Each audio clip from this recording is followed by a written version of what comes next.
Through the hands of those who dedicate their lives to creating remarkable food, I offer you a mouth-on approach to Quebec's farm-to-table culture. We'll eat our way across the land, meet the artisans behind the produce that celebrate the beauty of our terroir. It is a cold morning in Quebec City. Artisans from across the greater Quebec City area are getting ready to welcome Old Man Winter. Well, let's meet them. I'm taking you on a road trip. We'll start off with Stoneham, Tewkesbury. We'll head on over to Portneuf, and we'll finish a foodie guide to Quebec City, rural style, on l'île d'Orléans. Come along.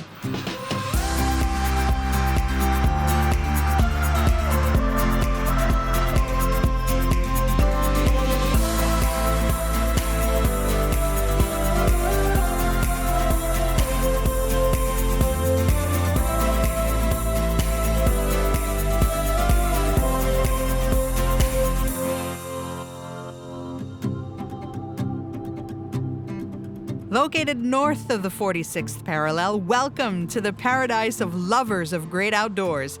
If you like to play outside, this is the destination for you.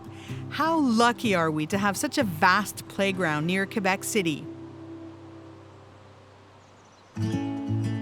Nestled in the mountains of Saint-Adolphe, La Ferme des Cantons is a small-scale farm producing vegetables without pesticides or chemical fertilizers. Louis-Antoine Gagné and his team of farmers also raise chicken and duck. Let's meet Louis-Antoine.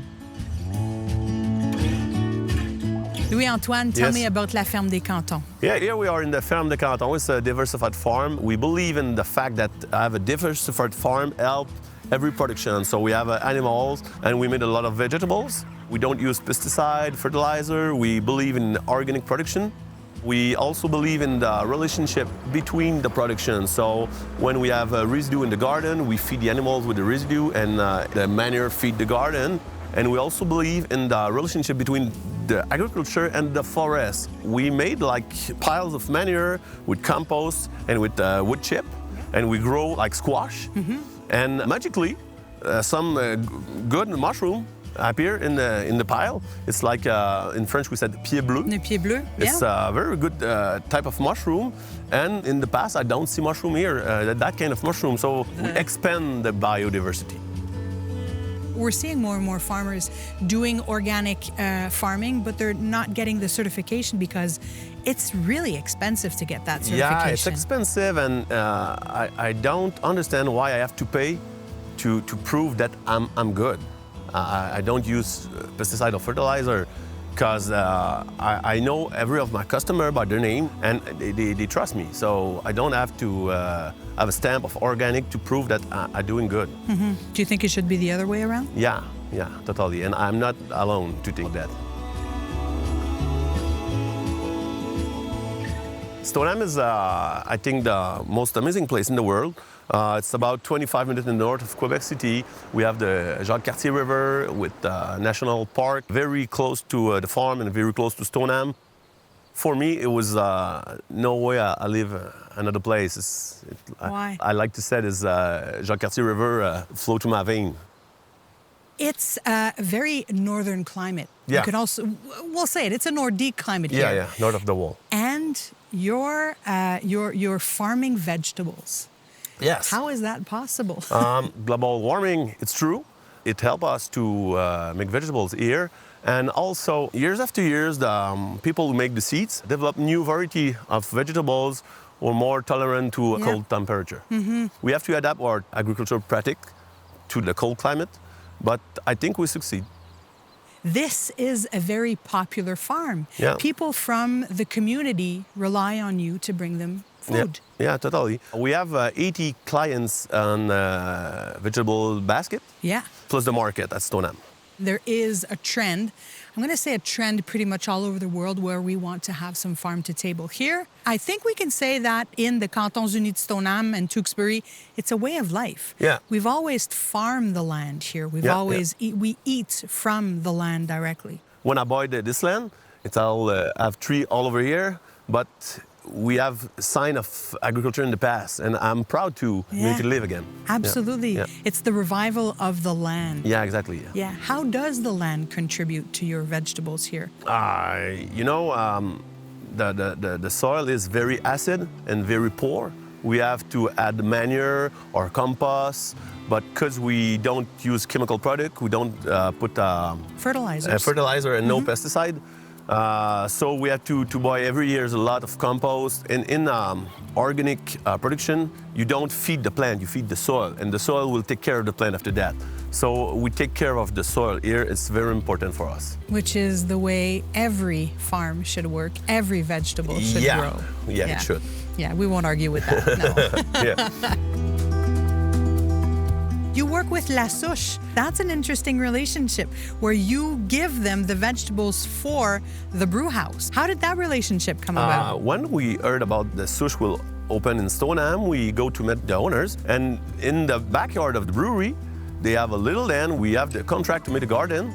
And we're very surprised of the amount of vegetable we can grow there.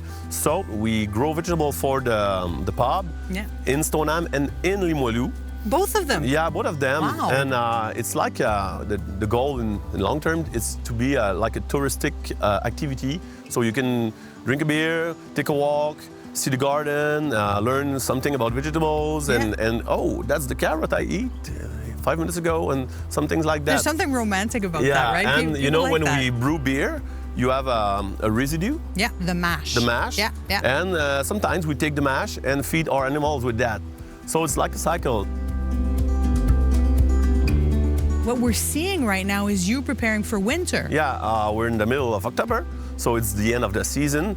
We cover some crop that we try to harvest as long as possible. So we probably have the last market with spinach, squash, potatoes, onions, radish. So that's why we see a lot of brown in the field, because we clean it to prepare for the next season. Oh, absolutely. If we were here right in the middle of the summer, it would be blooming with a lot of different colors. Totally. But we made the choice to be here just before winter because we wanted to see what happens. Yeah, we have to see it. Louis-Antoine, thank you.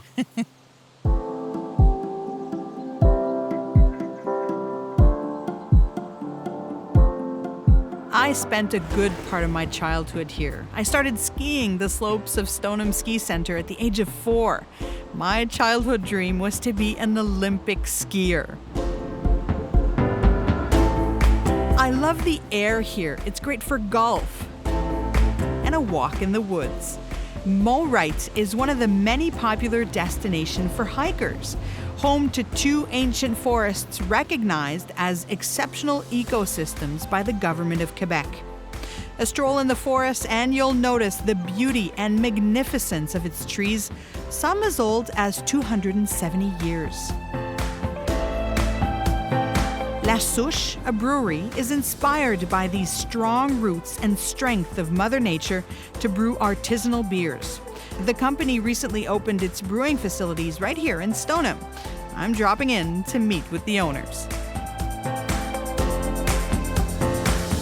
Antoine, Olivier, thank you so much for meeting me. No problem. And choosing You're this welcome. wonderful environment to have a conversation. I really appreciate it. Well, it's a pleasure. Where do you come from to be brewers today? Because you can't learn how to be a brewer in Quebec. You have to get your hands dirty. Yeah. How did you guys learn? Yeah, we had to learn by ourselves. So yeah, reading books, testing. We did a lot of testing, and the best thing to do is to drink. Like you have to sample what people brew. So we went to the United States a bit. So when you taste like a good bitter, you say, okay, how do you do a good bitter? Now you test it and you play with the parameters, and you finally get a lot of experience from this. You have a good background, and you can brew whatever you want after that. Yeah. La Souche is originally from Limoilou, but you guys decided to open here. What's the story behind that decision? At Limoilou, it's a brew pub, and the legislation do not permit us to put our beer in bottle. So we need to open a factory to do it. So we think that Stoneham was not too far for us to do the above place.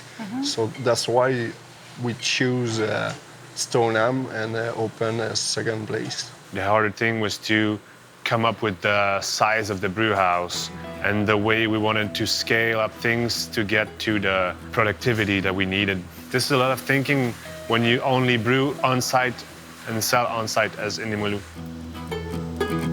You're a big employer here for people of the region. Of course, Yeah? Of course, we employ about 100 people for the three companies. 2 businesses. Yeah. Did you expect that when you first started brewing? Like No. 7 years like ago? 7 in years Limoilou? ago, I thought, wow, if I can have, like, let's say 3 or 4 people working for me, that would be great. What surprised you when you decided to open up here? I would say the success we had and the link with the residents here. Yeah. Everyone was so happy that we came here. Like, most of the population have small kids and they like to go outside and play and have a good beer and good food, and they come here with their kids. There's a lot of family, a lot of tourists that go outside to do some skiing, golf. I think it can go up to 2,000 people like in one weekend that are like coming here. These absolutely may just stop here. Like, they see microbrewery and food. Okay, oh, let's go out, have a drink, and they go hike, and then they come back. So Did you have to adapt your offer with regards to this difference in customers? No, I don't think so. Like, we're very strict on beer. We say, like, we want to offer this, and we want to like open up people's mind about this. So we will offer like the blonde, the red, the brown. Yeah, like traditional styles? Yeah, but we go like funky, and we like funky, so we want people to live our experience. There are some small artisans all around you. I understand, Antoine, that one of the secrets to your success is working alongside these artisans and trying to create a whole. How does it work for beer, though? Is that a challenge to brew beer with local ingredients today and here in Stoneham? Wow, if, let's say, I want to brew a beer with spruce tips, well, we're surrounded by spruce, and we have someone who wants to go outside and pick them up for us. But if we want, let's say, barley or hops, it's difficult. I think we are building something right now. We are trying to get, like, people to grow hops and small fruits so that we can use in our beer. So we're trying to, like, glue everything together, like, make nice partnerships. We met earlier on in the show Louis-Antoine Gagné from La Ferme des Cantons. He's built a relationship with you guys. He took care of the garden just at the back. It's important for you to have this relationship with artisans. Yeah, we needed someone who knew a lot about gardens and how to bring the food to the plate. And he really wanted to help us with this. He also prepares sausages for us with our beer. And we have another one, Vinaigrerie du Capitaine on Île d'Orléans. Yes. He has organic blackcurrant, and we brew with it here. We do the Limoilou Beach, which is a sour ale aged on blackcurrant. Yeah, and I strongly suggest that you watch the Île d'Orléans episode because we will meet Vincent Noël, who's the producer behind La Vinaigrerie du Capitaine. In the last 7 years, I've seen the quality of your products evolve greatly. Chefs are turning to your products as well in order to cook. Your beers are sold in restaurants. I think that's a great sign that the community appreciates what you do and that the creators as well appreciate your creativity. Yeah. How do you feel this community of Stoneham Tewkesbury reflects in the beers that you brew? We have the 2 beer with name that we take for Stoneham. There is a Morite, that's a double IPA. Then there is a Jackie Dunn, a session IPA. Dunn family was the first family to start Stoneham. Yeah. And we're also working on a Stoneham Beach or Stowe Life. We don't know what kind of thing we'll do, but we're thinking about a new beer for this. Inspired by your Limoilou Beach? Yeah, but kind Stoneham of. style. Yeah, but maybe more like piney ingredients. Forest. It's a creative world. It is. We're proud of this. Yeah. Really. And I think we're like, this is only the beginning, so. Oh, really? Wow, yeah, why not? What should I wish you for the future? Fun. Fun? Yeah. Okay, fun. Mainly fun. Expansion, from what I understand from our Yeah, conversation. a bit of rest from time to time too. Yeah. Good beer? Yeah, good beer. Yeah. You know what? I wish you even better than that. Great beer, which is exactly what you're brewing right now. Thank you very much, Thank you. gentlemen. Thank you very much. All right, cheers.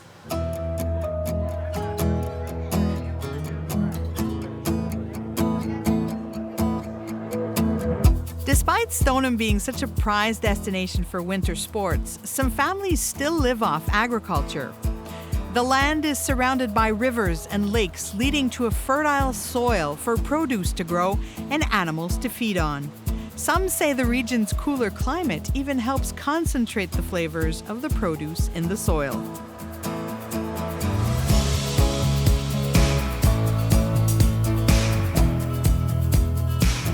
Speaking of quality, you can find in Stoneham an authentic French artisan bakery, Pascal le boulanger.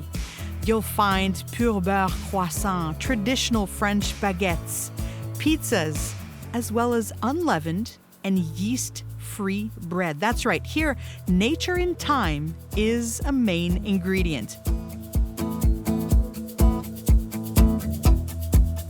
I thought I'd perfect my skills with baker Sebastien.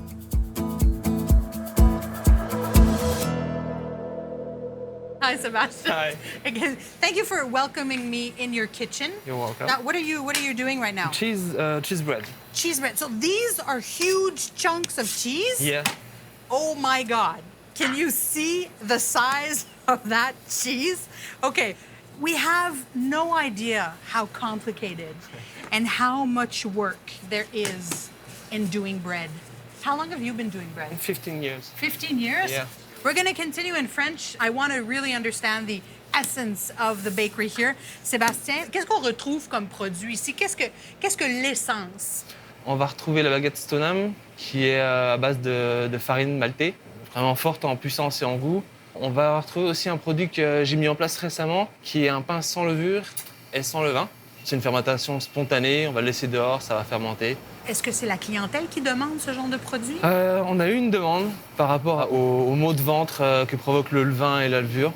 Donc c'est très spécifique à une clientèle. Mais autrement, on a environ une 50aine de produits de boulangerie.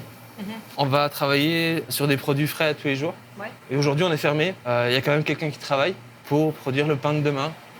C'est ce qu'on est en train de faire en ce Puis moment. en plus, ceux-là, ça va être les plus beaux parce que c'est toi qui les as faits. Hein? Qui est la clientèle ici? On est quand même à Stoneham. Il y a beaucoup de locaux, mais principalement, il y a des touristes. Pour vrai? Ben oui, avec les stations de ski à côté. On a une clientèle anglophone aussi, beaucoup. On a aussi beaucoup de Français, des Européens qui viennent en vacances. 50% de locaux et 50% de touristes. Ici, toi, tu le fais dans un environnement où la nature règne. Ah. Est-ce qu'il y a des défis en boulangerie par rapport à ça? Toujours. Mon pain ne sera jamais pareil s'il fait beau ou s'il pleut dehors, s'il fait 20 degrés dehors ou s'il fait moins 30 comme cet hiver. Je vais devoir m'adapter à mon pétrin, à mon pétrissage, à mes pâtes. Il y a plein de facteurs qui rentrent en compte et c'est pour ça que moi j'aime ce métier-là. Quand le client ne voit pas la différence, je me dis qu'en fait j'ai réussi ma job de m'adapter. Ah, c'est bon ça, j'aime ça. Ça, c'est tout un travail en arrière-scène qui est fait. La boulangerie, le pain, fait partie des habitudes des gens qui aiment bien manger. Oui, en tant que Français, en fromage, vin, en mangeant, ça fait partie de mon quotidien. Est-ce que tu remarques ça aussi chez les Québécois un peu? C'est compliqué de mettre ça en place, c'est compliqué, mais on est en train de changer un peu les mœurs avec des habitudes européennes, mais ça fait un mélange vraiment cool. Ça fait combien de temps que tu es arrivé ici à Québec? Ça fait 4 ans. Ça fait 4 ans que tu es à Québec. C'est quoi la grande différence entre la pâtisserie-boulangerie ici au Québec et en France? La reconnaissance. On va plus nous apprécier pour ce qu'on est et pas pour nos diplômes. Donc, le travail de l'artisan, on le reconnaît dans la boulangerie-pâtisserie. Ouais. Alors qu'en France, on va plus se fier sur les diplômes que sur l'expérience. Ah, et ici, c'est l'inverse. Ah! Donc, nous, on veut des bons artisans pour faire des bons pains. Sébastien, moi, j'ai envie de partir avec un produit qui est typique à Pascal le boulanger, qui représente aussi la région dans laquelle on se trouve. C'est la baguette Stoneham. Yes. Est-ce qu'on fait ça ensemble? C'est parti. On va la faire ensemble? Pour de vrai? Ouais, t'es prête? Je suis super prête. OK, on y va. Qu'est-ce qu'il faut que je fasse? Attends, je te vois aller depuis tout à l'heure. J'ai l'impression qu'il faut que je fasse ça. OK, je suis prête. Ouais. On va dire ça. OK. Déjà, on va mettre en marche le four. OK, super. Je vais te laisser prendre ça. Oui. Ça, c'est la baguette Stoneham, OK. propre à Stoneham. Donc, elle a levé pendant combien de temps? Elle a été faite hier. Ça fait 24 heures à peu près aujourd'hui qu'elle a levé. OK. Ensuite? Et là, c'est toi qui vas mettre ça dedans. OK. Voilà. Parfait. Un peu de farine dessus. Comme ça? Non, un peu de farine. Hey, c'est vraiment plaisant. Sincèrement, là, de toucher de la pâte de pain, je pense que c'est un des plus beaux plaisirs de la vie. Sincèrement. C'est ce que je fais tous les matins. Chanceux. Mais c'est beaucoup de travail. C'est un travail qui est très physique. Pour arriver à ça, oui, c'est beaucoup de travail aussi. Ouais. Physique, des mouvements répétitifs, mais ça se fait bien. Baissez ça. Et là, elle est verrouillée. OK. Et là, je te laisse appuyer sur ce bouton-là. Regarde, tu vas voir la pâte qui va lever. Ouais. Vas-y. Voilà. Ah, donc là, ils sont bien séparés. Ils sont uniformes et divisés. Un peu de farine. Watch out! Ah, c'est pas mal. C'est bon. Et là, on va mettre les baguettes. On va les étendre un petit peu, comme ça. Avec un petit pli comme ça. Vas-y. Qu'est-ce qu'il y a à l'intérieur des baguettes, Sébastien? Là, farine de blé maltais. Il y a du millet, il y a un petit peu de tournesol. Et qu'est-ce qu'on a mis? On a mis un peu de sésame aussi dedans. Parce que ça ajoute un peu de texture. Ça rappelle Exactement, un peu la nature c'est un environnante petit croquant. aussi. Ouais. Oh. Et voilà. Et là, on va laisser reposer environ une demi-heure. Qu'est-ce que tu veux voir? Tu veux laisser... L'alvéolage. Je veux que ça explose au four. Comme ça, quand on va couper à l'intérieur, on va vraiment voir la beauté de la mie. C'est ça. Ah, merci.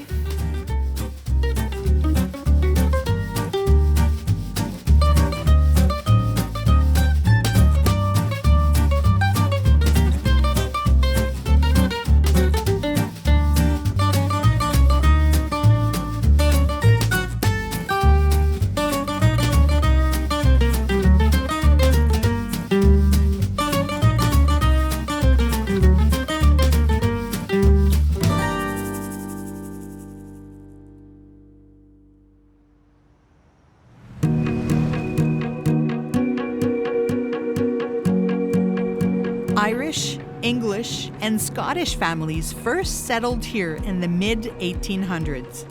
They were the Craig, McKee, Dunn, McEwen, and Murphy families, names that are still familiar to residents today.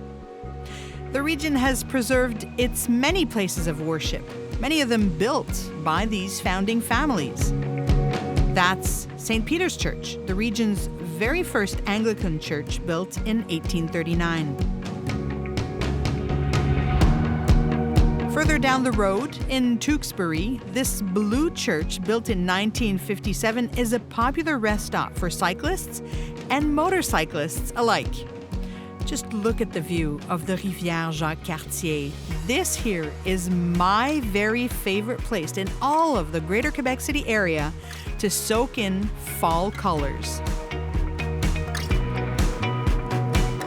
Along the magnificent Rivière Jacques-Cartier, located inside a former school, is La Petite École Durand. It's a pottery studio where Lucie Arseno has quite a unique way of creating her masterpieces.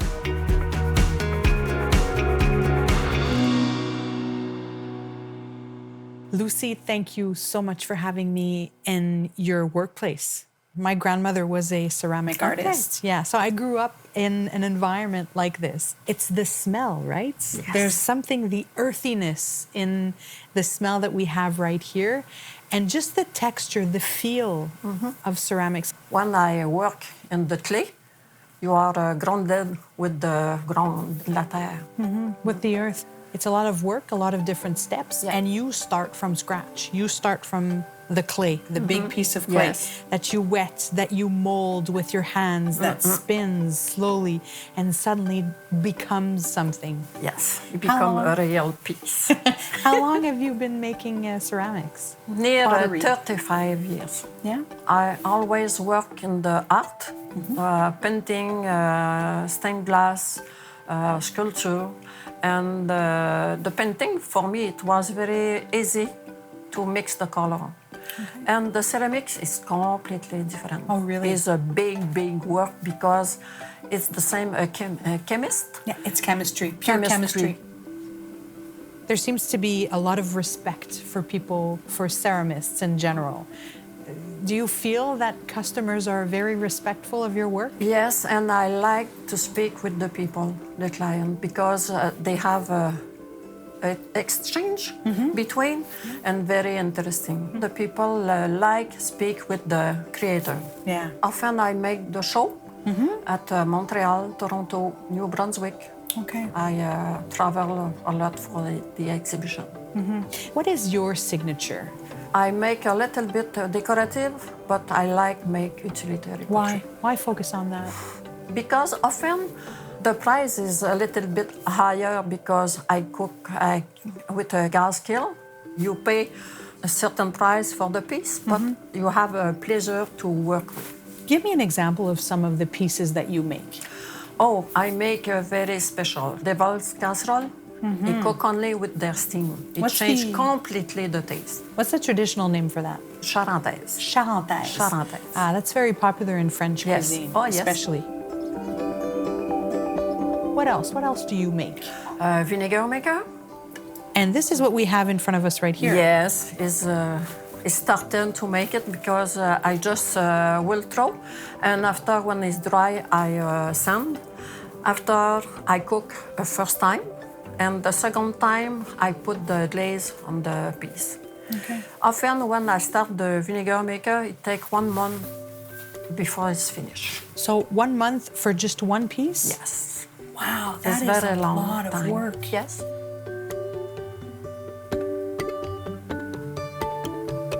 You live here in Tewkesbury? Yes. You made the decision to live here. Why? I research always a place very quiet. It's very near the Québec City, 30 minutes only. And the river is just behind the house. It's a beautiful environment. Very beautiful. Yeah. Every season is very good. Does the temperature affect your work as well? Yes. Often the people use the electric kiln. It's easy to cook. In the fire, you cook with atmospheric pressure. All is different.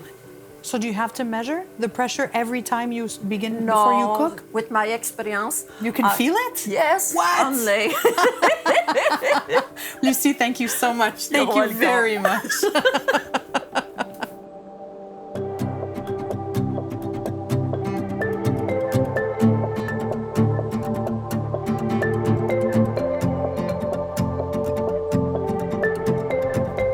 Play hard, but eat well. That's it for Stoneham and Tewkesbury. I'm Allison Van Rassel for the next episode of A Foodie Guide to Quebec City, a rural style. We take you to Pont Neuf. Stick around.